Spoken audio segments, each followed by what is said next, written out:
Hi, hello, welcome back. ఇవాళ పొద్దున ready అయ్యేసి మేము ఎక్కడికి వెళ్తున్నాం చిన్న నలుగులు రమేష్ వాళ్ళ తమ్ముడు అనమాట, బాబాయ్ కొడుకువి నలుగులు ఉన్నాయి. సొంతం కాదు, కొంచెం ఫార్ రిలేటివ్స్ అనమాట. మరీ ఫార్ కాదు, మరీ నియర్ కాదు, ఓన్ కాదు కదా. సో వాళ్ళ కొడుకువి నలుగులు ఉంటే వెళ్తున్నాం అనమాట. సో మేమైతే రెడీ అయిపోయాము. ఇప్పుడు వెళ్ళి నలుగులు చూసుకోవాలి. యాక్చువల్గా రిసెప్షన్ మ్యారేజ్ వచ్చేసేసి వేరే టౌన్లో, అక్కడికి వెళ్తామా లేదా అనేది తెలీదు. అందుకని అట్లీస్ట్ నలుగులు అటెండ్ అయ్యి వద్దామని అనుకుంటున్నాము. అందుకని రెడీ అయ్యాము. ఇప్పుడు మా అవుట్ఫిట్స్ అన్నీ చూపిస్తాము. చూస్తున్నారు కదా, ఐనిక బర్త్డే రోజు వేసుకుంది కదా, 6 month బర్త్డే, ఆ డ్రెస్ వేసుకుంది. అనిరా కూడా అంతే అనమాట. నలుగులు చాలా మార్నింగే స్టార్ట్ చేశారనమాట. సో మేమైతే ఇప్పుడు ఇంటికి వచ్చేసాము. నాకు ఈ నలుగుల బ్యాక్ డ్రాప్ డెకరేషన్ చాలా సింపుల్గా చాలా బాగున్నట్లు అనిపించింది. కంప్లీట్గా అరిటాకులు అండ్ కంప్లీట్గా జీరో వేస్టేజ్ లాగా అనిపించింది అనమాట. అరిటాకులతో ప్లస్ రోజా పూలు, అలాగే చామంతి పూలు, చెండిమల్లి పూలతో డెకరేషన్ చేశారనమాట బ్యాక్ డ్రాప్. అండ్ ఇది ఇంట్లోనే డెకరేట్ చేశారు. అండ్ నలుగులు పెట్టేటప్పుడు ముందర అన్ని ఐటమ్స్ ఉంటాయి కదా, అవన్నీ పెట్టేశారు. నాది లాస్ట్ నలుగులు అనమాట. నేను కొంచెం లేట్గా వెళ్ళినంటే కనుక నలుగు పెట్టలేకపోయేదాన్ని. సో నలుగు అయిపోయిన తర్వాత రిమైనింగ్ రిచువల్స్ ఉంటాయి కదా, అవన్నీ స్టార్ట్ చేశారు. మీకు ఆల్రెడీ తెలిసే ఉంటుంది, లైక్ మా సైడ్ మ్యారేజెస్ ఎలా చేస్తారు అనేసి. నేను ఇంతకుముందు చాలా మ్యారేజెస్ కూడా చూపించాను మా సైడ్ ఎలా ఉంటుంది అనేసి. ఫస్ట్ అయితే ఇంట్లో నలుగులు పెడతారనమాట. సో నలుగులు పెట్టిన తర్వాత ఇట్లా మొత్తం వడ్లు వేసి దంచి పాలు వేసి అవన్నీ చేస్తారు, పెళ్ళికొడుకైనా పెళ్లి కూతురైనా సరే. ఆ తర్వాత మళ్ళీ వసంతాలు ఉంటాయి. ఆ తర్వాత మళ్ళీ ఇంటింటి నలుగులు కూడా ఉంటాయి అన్నమాట. తర్వాత కళ్యాణ మండపానికి వెళ్ళాల్సింది వస్తుంది. సో ఇప్పటికైతే నలుగులు అయిపోయాయి. పైన నలుగులు ఫినిష్ చేసుకొనేసేసి కిందికి వచ్చేసామన్నమాట బ్రేక్ఫాస్ట్ చేయడానికి. వీళ్ళు ఇది చాలా బాగా ప్లాన్ చేసుకున్నారు. పైన నలుగులు పెట్టారు, కింద ఏమో ఫుడ్ పెట్టారు. తర్వాత ఇంటికి ఆపోజిట్లో ఓపెన్ ప్లేస్ ఉంటుంది, అక్కడ వసంతాలకు పెట్టారనమాట. ఫుడ్ ఐటమ్స్ అయితే కనుక చాలా వెరైటీసే పెట్టారు. మార్నింగ్ బ్రేక్ఫాస్ట్ ఐటమ్స్ అనమాట ఇవన్నీ కూడా. ఏంటంటే డ్రై ఫ్రూట్స్ పాయసం పెట్టారు, అలాగే వడ పెట్టారు, పులిహోర, తర్వాత ఆలూ కర్రీ పెట్టారు, తర్వాత దోశ, ఉప్మా, చట్నీ అండ్ పికిల్ అనమాట. నేనైతే అన్ని ఐటమ్స్ కూడా టేస్ట్ చేద్దామని చెప్పేసి అన్ని ఐటమ్స్ పెట్టుకున్నాను.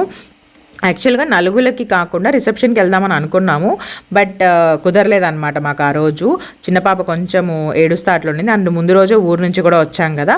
యాక్చువల్గా రిసెప్షన్ అండ్ మ్యారేజ్ వచ్చేసేసి కడపలో కాదు, కడపలో ఏంటంటే 100% వెళ్ళే వాళ్ళము. అనంతపూర్లో అనమాట. పెళ్లికూతురు వాళ్ళు రిసెప్షన్ చేస్తున్నారు, అలాగే పెళ్లికూతురు వాళ్ళే పెళ్లి చేస్తున్నారు అనమాట. సో కడప నుంచి Anantapur around 3 to 4 hours journey ఉంటుంది. అందుకోసం అని చెప్పేసేసి వీళ్ళన్నీ ఎర్లీగానే స్టార్ట్ చేశారనమాట. చాలా ఎర్లీగానే నలుగులు పెట్టేశారు, చాలా ఎర్లీగానే నలుగులు ఫినిష్ చేసేసారు. ఆ తర్వాత వసంతాలు ఇవన్నీ కూడా ఆల్మోస్ట్ 11-12 లోపలే ఫినిష్ చేసేసుకున్నారు. తర్వాత ఇంటింటి నలుగులు పెట్టించేసేసి అరౌండ్ 2 కల్లా స్టార్ట్ అయిపోయారనమాట. ఎందుకంటే రిసెప్షన్కి ఆన్ టైం ఉంటే అందరినీ మంచిగా రిసీవ్ చేసుకోవచ్చు. పెళ్ళికొడుకు పెళ్ళికూతురు లేట్ చేశారు అంటే కనుక రిసెప్షన్ కంప్లీట్గా లేట్ అయిపోతుంది కదా అనేసి. అండ్ ఇక్కడైతే కనుక వసంతాలు అనమాట. పెళ్ళికొడుకి నలుగులు అయిపోయిన తర్వాత పెళ్ళికొడుకు ఫ్రెష్ అప్ అవుతూ ఉన్నాడు. సో ఇక్కడ కొంచెం ఓపెన్ ప్లేస్ ఉంటే ఇక్కడ డెకరేట్ చేశారనమాట మంచిగా ఈ వసంతాలు వేయడానికి. సో కంప్లీట్గా వైట్ క్లాత్స్ అంతా చుట్టూ ఉన్నాయి. తర్వాత అంతా కూడా ఈ ఫ్లవర్స్ అనమాట, అన్ని చామంతి పూలు, బంతి పూలు, రోజా పూలు వీటితోనే డెకరేట్ చేశారనమాట. మంచిగా కింద క్లాత్స్ అన్నీ వేసేసేసి బిందెలన్నీ కూడా మంచిగా డెకరేట్ చేశారు. వాటర్లో కొంచెము ఈ గులాబీ రేఖలు ఉంటాయి కదా, అవన్నీ వేశారనమాట. చామంతి పూలు, బంతి పూలు ఇవి కలర్ఫుల్గా ఉంటాయి కదా, మంచి ఎలిగెంట్ లుక్ని ఇస్తాయి డెకరేషన్ చేసినప్పుడు. సో మంచిగా బ్యాక్ డ్రాప్ అంతా డెకరేషన్ బాగా చేశారు. అండ్ అలాగే ఫ్రెండ్స్, ఫ్యామిలీ మెంబర్స్ వీళ్ళందరూ కూడా మోస్ట్లీ ఎల్లో కలరే ప్రిఫర్ చేశారనమాట. ఇప్పుడు ఇది ట్రెండ్ అవుతుంది కదా, సో చూడడానికి చాలా బ్యూటిఫుల్గా అనిపించింది. ఫస్ట్ అయితే ఫ్యామిలీతో స్టార్ట్ చేశారు. ఫ్యామిలీలో కూడా అందరూ కూడా ఎల్లో కలర్స్ వేసుకొనేసేసి వసంతాలు పోస్తున్నారు. ఆ తర్వాత వసంతాలతో ఆడుకోవడం అదంతా చాలా సరదాగా అనిపించింది. అది మీరు కూడా చూసేసేయండి అండ్ ఎలా అనిపించిందో కూడా చెప్పండి.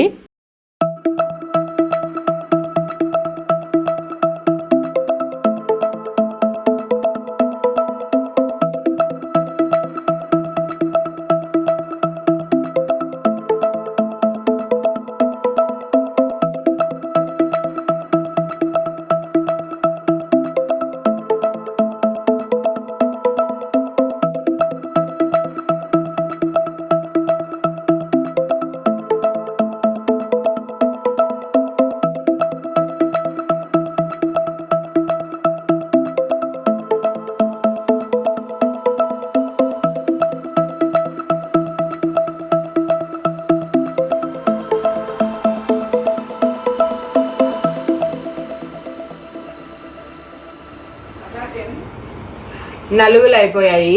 So this is our return gift. ఏమొచ్చిందో చూద్దాము. ఎల్లో కలర్, చాలా బాగుంది. పసుపు కుంకుమ ప్యాకెట్స్, ఆకు పసుపు కుంకుమ మనం పెట్టారు కదా. తర్వాత తమలపాకు ఒక్క and fruit. Main return gift వచ్చి ఇది. ఇందులో ఏముందో చూద్దాము. యాక్చువల్గా పైన అయితే చాలా బొమ్మలు ఉన్నాయి, అంటే నంది ఇంకా లక్ష్మీదేవి అలాగా. లోపల ఏమి ఇచ్చారో చూద్దాం, ఏమొచ్చిందో చూద్దాం. ఓకే, ఓ ఆవు బేబీ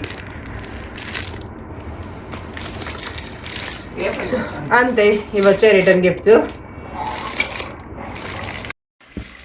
ఈ మధ్య రిటర్న్ గిఫ్ట్ కింద ఎక్కువగా ఆవు దూడ ఇస్తున్నారంట, చాలా మంచిది అనేసి. అండ్ మేమైతే ఆ అబ్బాయి మ్యారేజ్ అండ్ రిసెప్షన్కి అనంతపూర్కి వెళ్ళలేదు కదా, సో కడపలో మళ్ళీ వాళ్ళు రిసెప్షన్ ఇచ్చారనమాట. అనంతపూర్లో రిసెప్షన్ అండ్ మ్యారేజ్ వచ్చేసి పెళ్ళికూతురు వాళ్ళు చేయించారు. ఇక్కడ రిసెప్షన్ కడపలో వచ్చేసేసి పెళ్ళికొడుకు వాళ్ళదనమాట. సో అందుకని వెళ్ళాము. మేము వెళ్ళేసరికి కొంచెం లేట్ అయిపోయింది, అప్పటికే పెళ్ళికూతురు పెళ్ళికొడుకు వచ్చేసారు. వీళ్ళ గ్రాండ్ ఎంట్రీ మేము మిస్ అయిపోయామన్నమాట. ఎంట్రీ చాలా బాగుంది అని చెప్పారు, లైక్ స్మోక్ ఎఫెక్ట్ ఇవన్నీ కూడా ఉన్నాయి కదా, సో అవన్నీ ఉన్నాయంట. బట్ మేము మిస్ అయిపోయామన్నమాట. అండ్ వాళ్ళది స్క్రీన్ ఉంది, ఆ స్క్రీన్ మీద వచ్చేసేసి వీళ్ళ ప్రీ వెడ్డింగ్ ఫోటోషూట్స్ ఇవన్నీ కూడా పెడుతూ ఉన్నారు. చాలా బాగా అనిపించింది. అండ్ స్టేజ్ డెకరేషన్ కూడా చాలా బాగుండింది అనమాట. చూస్తున్నారు కదా మీరు. సో డెకరేషన్ చాలా బాగుండింది. బట్ మేము స్టేజ్ మీదకి వెళ్ళలేదు, ఎందుకంటే ఇప్పటికే చాలామంది ఉన్నారనమాట స్టేజ్ మీద ఎక్కి ఫోటో తీసుకోవాలి అని. సరే ఇప్పుడు ఫుడ్ దగ్గరికి వెళ్దాము, సో తర్వాత కొంతసేపటికి ఖాళీ అయిపోతుంది కదా, అప్పుడు వెళ్ళి ఫోటో తీసుకుందాంలే అన్నట్టు ఇప్పుడైతే కనుక ఫుడ్ తెచ్చుకుందామని అయితే వచ్చాము. సో బయట అంతా చాలా బాగుంది, ఓపెన్ ప్లేస్లో ఉందన్నమాట. అండ్ వెల్కమ్ డ్రింక్ కింద వచ్చేసి బాదం మిల్క్ ఉంది. బాదం మిల్క్ అయితే టేస్ట్ చేశాను, చాలా బాగా అనిపించింది. ఆ తర్వాత చైర్స్ అవన్నీ చూసుకొనేసి ఒక టేబుల్ దగ్గర కూర్చొని ఉందాంలే అని అనుకున్నాను, ఎందుకంటే నేను ఒక్కటే వెళ్ళలేదన్నమాట ఫుడ్ తెచ్చుకోవడానికి. అందరూ వెళ్తారు కదా, వాళ్ళే తీసుకొని వస్తారులే అని చెప్పారు. అంటే ఇక్కడ సుగుణ ఆంటీ, నాని, మా డాడీ, మా చిన్నత్త వీళ్ళందరూ కూడా ఉన్నారు. అందరం రిలేటివ్స్ కాబట్టి అందరం కలిసాము. సో అందరూ ఉన్నారు కదా, ఇంకా నేను చిన్న పాపని పట్టుకొని ఎందుకులే తీసుకురావడము అన్నట్టు అనుకొని నేను వెళ్ళి ఒక టేబుల్ దగ్గర కూర్చొని ఉన్నాను అనమాట. సో దట్ వాళ్ళు వచ్చేంతసేపు అక్కడ ఉంటే వాళ్ళు కూడా వచ్చి జాయిన్ అవుతారు కదా అనేసి. సో వీళ్ళు వెళ్ళి ఫుడ్ ఐటమ్స్ అయితే తీసుకొని వచ్చారు. ఫుడ్ ఐటమ్స్ అయితే చాలా వెరైటీస్ ఉన్నాయి, చాలా టేస్టీగా కూడా ఉన్నాయి అనమాట. మొత్తం కంప్లీట్లీ క్యాటరింగే. So 2 types of sweets, 2 types of hot, అలాగే chapati, curry, 2 types of rices and raita అనమాట. టేస్ట్ అయితే అదిరిపోయింది, చాలా బాగుండింది. ఆ తర్వాత ఐస్ క్రీమ్స్ ఇవి కూడా ఉన్నాయి అనమాట లాస్ట్లో. సో మా డాడీ వచ్చి ఆయనకాని పట్టుకున్నాడు, ఇంకా అనిరా, నేను, రమేష్ అందరం తినేసామన్నమాట. సో అందరం తినేసేసేసి హ్యాపీగా టైం స్పెండ్ చేస్తూ కూర్చున్నాం, బయట కూర్చొని మాట్లాడుతూ. లాస్ట్కి అయితే స్టేజ్ మీదకి వెళ్ళకుండానే వచ్చేసామన్నమాట, లేట్ అయిపోయింది. అండ్ చాలామంది ఉండేసరికి ఇంకెందుకులే ఎక్కువ టైం తీసుకోవడము అనేసి, పిల్లలు కూడా ఉన్నారు కదా అని వచ్చేసాము. So that's it. Thanks for watching this video. మీకు ఎలా అనిపించింది అనేది కామెంట్ చేయండి. Bye bye.